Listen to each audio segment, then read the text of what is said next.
જો આપણા શહેરમાં કાલે ધોધમાર વરસાદ પડ્યો હતો ને, કોના ઘરની આસપાસ પાણી ભરાઈ ગયું હતું?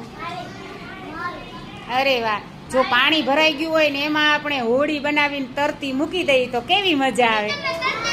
હાલો, હોળી બનાવતા આપણને આ બેન છે ને, નંદની બેન શીખવાડે છે. ચાલો જોઈએ. નંદની બેન કરે એમ કરતા જાવ તો કરો. નંદની બેન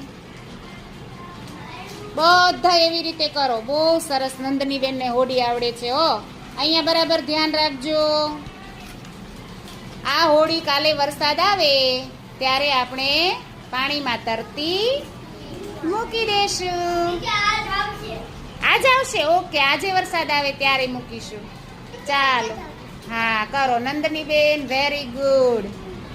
થોડું ધીમે ધીમે કરો એટલે બધાને આવડી જાય. સરસ.